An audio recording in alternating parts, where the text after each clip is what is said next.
There was something I just realized today, and I'm 33 years old, is as Christians, we're terrible at bringing people to Christ.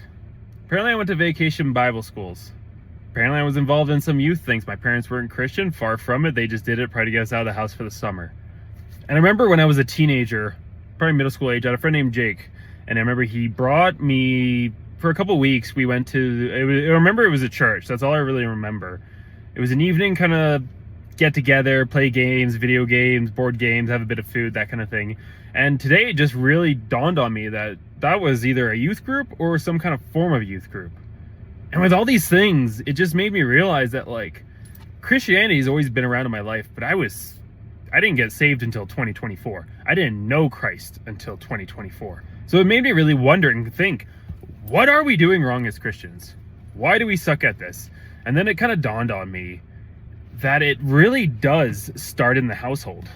That if you're parents, and if you're a Christian parent, if you're not reinforcing these ideas and teaching your kids about Christ, who he is, what he did for us, and why that's important, it's all in vain. You can hand off this responsibility to everyone else, and it's all in vain. And that's, I think, exactly how God designed it.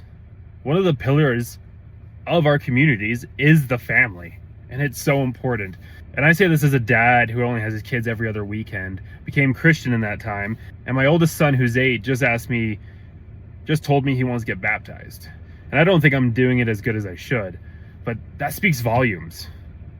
That as a father, I'm making this a priority in my household. I'm making Jesus a priority in my household and showing my boys that it is important.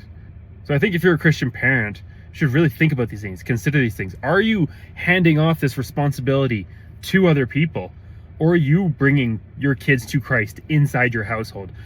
Look at Peter's brother Andrew. The only times he's mentioned in the gospel is when he's bringing someone to Jesus. The fact we remember him is because he brought people to Jesus. So remember, we're responsible for the next generation of Christians in our household. Amen.